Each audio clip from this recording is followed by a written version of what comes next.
Salut à tous, ici Dom pour une nouvelle vidéo, qui va faire partie d'une série que je vais faire. Je me suis décidé à faire une nouvelle série sur les PID. Et donc on va commencer par une vidéo sur les réglages du P. On va essayer d'être un peu plus pratique que ma première vidéo que j'avais fait il y a quelques mois, où j'abordais vraiment la théorie, puis une méthode de tuning qui était pas vraiment très démonstrative. Donc on va essayer de corriger ça avec cette nouvelle série de vidéos. Donc si vous avez vraiment aucune notion des PID, je vous invite quand même à aller voir ma première vidéo, puisque les aspects théoriques, c'est quand même important pour comprendre. Et là, on va vraiment faire du pratique, en essayant de montrer les effets de chaque paramètre, qui vont peut-être vous permettre de mieux comprendre, et puis aussi de pouvoir vous corriger lorsque vous faites vos réglages de PID. Donc je vais utiliser des vidéos que j'ai faites avec différents réglages. On va ajouter des aspects de black box. Et éventuellement, si ça vous intéresse, je pourrais faire une vidéo à ce sujet. Là, on va vraiment survoler pour comprendre les effets des PID. Donc je rappelle que ce qui est très important avant de régler vos PID, c'est d'éliminer toutes les sources de vibrations. Parce que souvent, on met sur le compte des PID, et en fait, il s'agit souvent d'une source de vibration, c'est-à-dire un moteur, par exemple, qui est fatigué, qui vibre, ou alors une vis de votre frame qui est mal serrée, et je ne sais quoi d'autre. Je vous renvoie sur la vidéo de Culture FPV, où David expliquait un petit peu les différentes sources possibles, et donc c'est le préalable avant de régler vos PID. N'oubliez pas aussi qu'il y a d'autres paramètres qui peuvent influencer vos PID. Il faudra peut-être fixer ces paramètres avant de faire votre réglage. Bien sûr, on peut revenir en arrière derrière. C'est le D-set point weight, donc j'en parlais dans une première vidéo. Les filtres et aussi tout ce qui va être les rates, donc super rates notamment, qui ont un effet sur les PID. Donc avant d'aborder les réglages, les conseils de réglage du P, on va regarder un petit peu les effets qu'a le P sur le comportement du quad. Donc j'ai fait des enregistrements vidéo, on va les regarder ensemble. Et pour ces exemples, en fait, j'ai diminué le P au minimum, j'ai diminué le D également et le I pour essayer d'isoler un petit peu le comportement du P. Donc sur la vidéo de gauche, vous allez voir un P à 10. Et sur la vidéo de droite, vous allez voir un P à 50 en roll et en pitch. Donc on va se mettre à 100% de vitesse. Vous allez d'abord voir la vidéo de gauche. Donc c'est difficile à voir sur la vidéo, mais au feeling, on a un quad qui est très mou, qui est pas très précis. On a l'impression que on a un quad un peu en état d'ébriété. Si j'augmente le P, donc là je vous mets la vidéo de gauche, on peut, au feeling, et on voit un petit peu sur la vidéo, que le quad est beaucoup plus actif. On va regarder à 50%, au ralenti à 50%. On va regarder les deux vidéos en simultané, s'il veut bien. Tac. Donc les deux vidéos en simultané. Donc évidemment, c'est pas les mêmes vidéos, donc c'est pas complètement calé, mais on peut quand même voir que à gauche, c'est un petit peu plus mou que à droite. On va maintenant regarder ce que ça donne sur un enregistrement black box. L'avantage des enregistrements black box, c'est qu'on peut un petit peu visualiser ce dont je vous parle, c'est-à-dire cet aspect de quad mou. Donc pour ceux qui n'ont jamais utilisé de black box, j'ai utilisé un graphe un peu simplifié. Donc ici, en jaune, on a le paramètre RC commande en roll. Donc là, je me suis concentré sur le roll. Donc le paramètre RC commande, en fait, c'est une courbe qui correspond au mouvement de mes sticks dans l'axe, donc ici dans l'axe roll. Et vous le voyez ici, je suis en mode 2, donc là j'ai l'axe de roll ici. Et vous voyez que quand je bouge mon stick complètement à gauche, à ce moment-là, la courbe descend. Et quand j'ai mon stick à droite, la courbe monte. Donc ça, c'est pour le RC commande. Le gyro, lui, il me donne la vitesse de rotation du quad. Donc avec ma commande, j'ai demandé au quad de tourner au maximum, à tant de degrés par seconde, qui sont décrits ici du côté gauche. Le gyroscope va enregistrer la vitesse de rotation, et on voit qu'elle suit en fait ma commande. Donc quand j'ai un P bas, on peut voir ici que j'ai fait une commande rapide, hop, vers la droite, et je redescends et je vais vers la gauche, on voit qu'il y a un délai, un retard, et que donc au moment où je change de direction là vers la droite, le gyroscope, lui, il n'a pas encore changé, et donc mon quad, il y a un certain délai, et il ne va pas vraiment dans la direction que je lui demande. Donc ça, c'était sur un P bas. Maintenant, sur mon P à 50, qui a été augmenté donc de 10 à 50, on reprend les mêmes courbes. Donc là, ici, c'est mon stick. Donc là, je vais d'abord à droite, puis après à gauche. Et je vois ici que j'ai encore un petit délai, mais par contre, la courbe du gyroscope suit beaucoup plus fidèlement la courbe de mes sticks. Et donc, c'est une représentation de ce qu'on évoque quand on dit que le quad est plus réactif. On va prendre un autre exemple avec ici un P que j'ai carrément augmenté à 90. Et là, on voit que la courbe suit encore mieux, la courbe du gyroscope suit encore mieux la courbe des sticks.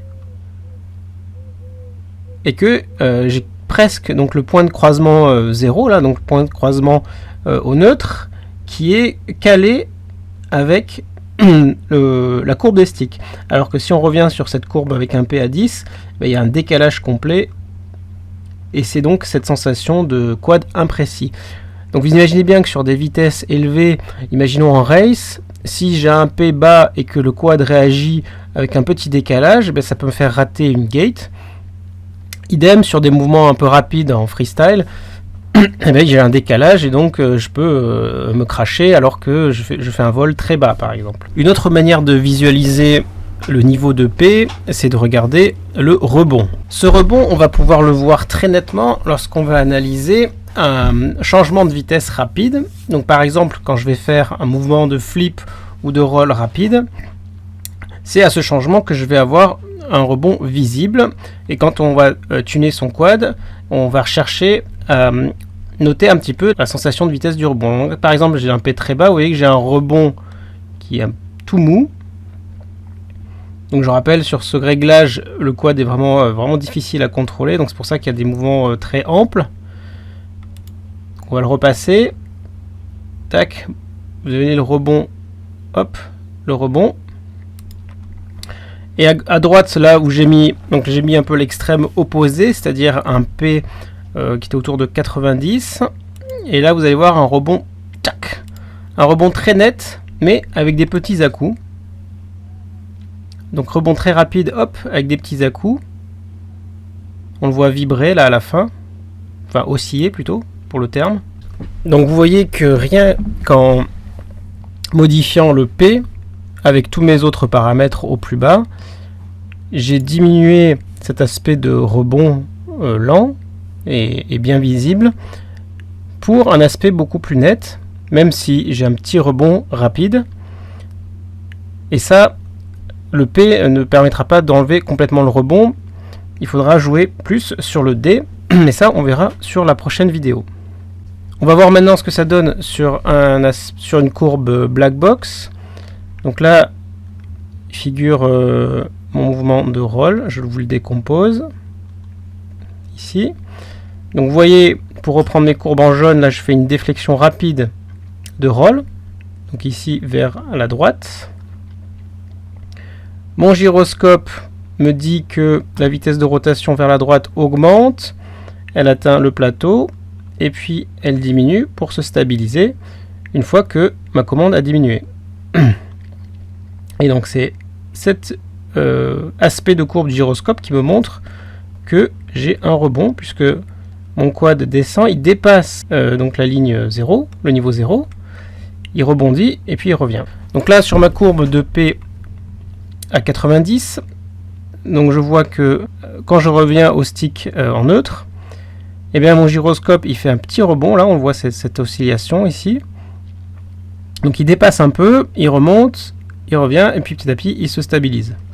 Donc ça c'est l'effet d'un P agressif qui fait que le quad revient plus vite à sa position, mais par contre il y a un peu plus d'overshoot, et ça si j'ai pas de D suffisant, je vais avoir donc cet aspect de rebond, mais qui est quand même moins prononcé que de l'autre côté. Donc on a vu qu'en augmentant le P, on a un quad qui est plus réactif. En augmentant le P, on a aussi un rebond qui est moins prononcé. Mais par contre, l'inconvénient, c'est que je vais avoir plus d'oscillations. Et c'est là que va atteindre la limite de mon P. C'est l'obtention d'oscillations qui vont être à la fois désagréables si vous faites une vidéo, parce que vous allez avoir ce qu'on appelle du jello, c'est-à-dire une vidéo qui va vibrer, en gros. Et peut-être aussi s'il y a un P très élevé en course, parce que vous aurez un comportement du quad. Vous voyez, si j'ai des oscillations comme ça dans les virages, ça va être plutôt désagréable. Donc ces oscillations, on peut les voir sur la vidéo. Donc mon virage, il est ici, là. Je tourne. Tac. On voit que le gyroscope, la ligne est plutôt... montre peu d'oscillations. Le P, pareil, il y a peu d'oscillations. Là, si je regarde... hop, mon virage avec un P très élevé, vous voyez tout de suite que le P, hop, il oscille beaucoup plus. Et mon gyroscope, du coup, le quad devient beaucoup plus nerveux avec ces oscillations et cet aspect désagréable. Donc vous voyez, dès que en plus je rentre dans mes turbulences, dans ce qu'on appelle le prop wash, là, le P devient un petit peu frénétique, puisqu'il essaye de surcorriger tout le temps. Et ça donne cet aspect d'oscillation très régulière, mais aussi très ample, que je n'ai pas lorsque mon P est très bas. On va se mettre sur un mouvement de prop wash, pour un mouvement où j'essaye de reproduire le prop wash, qui là aussi met bien en évidence ces oscillations du P. Voilà, je donne des coups de gaz, et je remets un peu gaz lorsque je redescends, donc un petit peu dans mes turbulences. Voilà. Là, j'ai fait un peu la même chose avec un P très élevé. Vous allez voir la différence. Et vous entendez ces oscillations du P. Et on les voit très nettement sur la black box.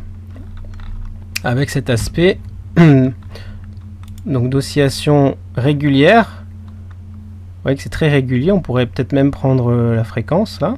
Donc oscillation très régulière. Avec ce bruit caractéristique, si vous l'écoutez.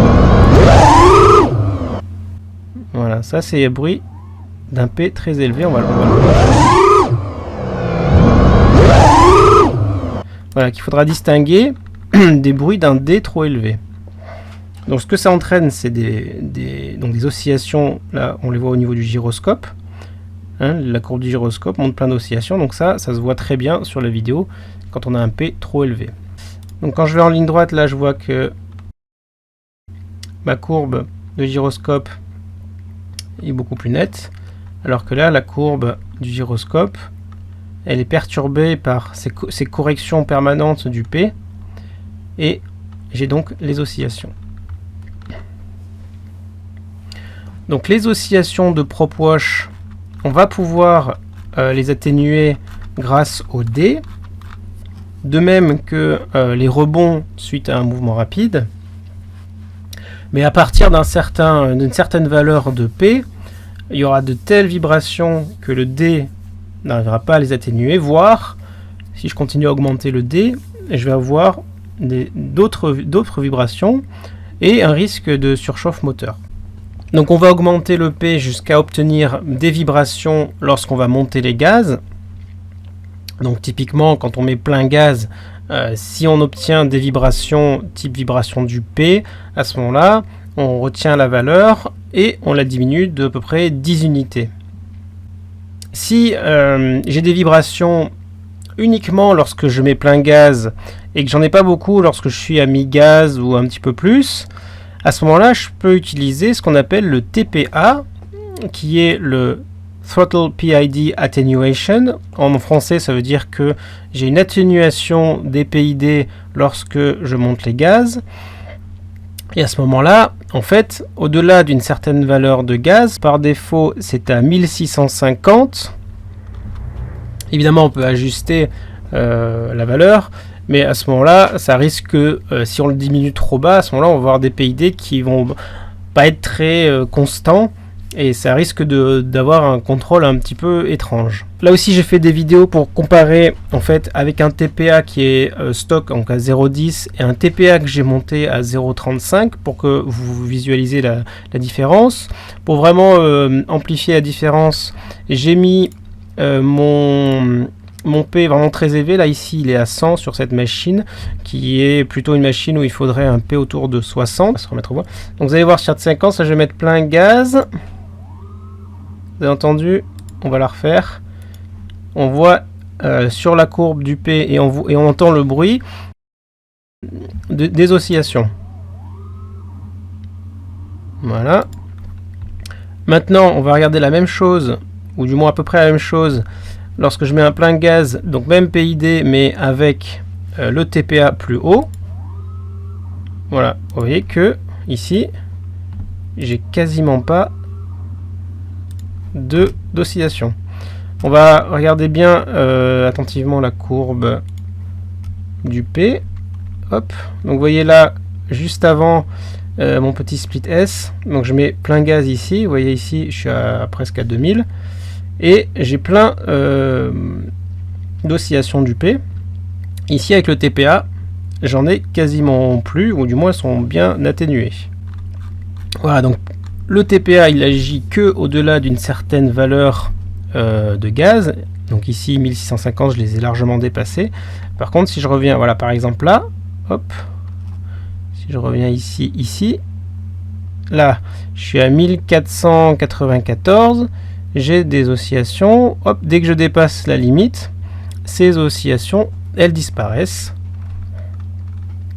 Et donc ça permet sur certaines configurations d'avoir un P un petit peu plus élevé sans avoir d'oscillation à plein gaz. Donc lorsqu'un P est bien réglé, on va avoir un quad qui va être réactif, on va avoir quasiment pas de vibration sur toute la courbe des gaz, mais par contre on peut avoir ce qu'on appelle le prop wash, c'est-à-dire ces oscillations lorsque je descends dans mes turbulences ou dans un virage ou redescente voilà, d'une figure, et ça c'est plutôt le D qui va me permettre de les atténuer. Donc la configuration du D et les courbes du D sur Blackbox, on les verra dans la prochaine vidéo. J'espère que cette vidéo n'a pas été trop longue et vous aura été utile pour apprendre à tuner un quad. Vous pouvez évidemment poser des questions dans les commentaires, éventuellement faire des réflexions, apporter quelque chose à la discussion, des demandes de vidéos sur des sujets qui vous intéressent. Et en attendant, je vous dis bon tuning et bon vol à tous.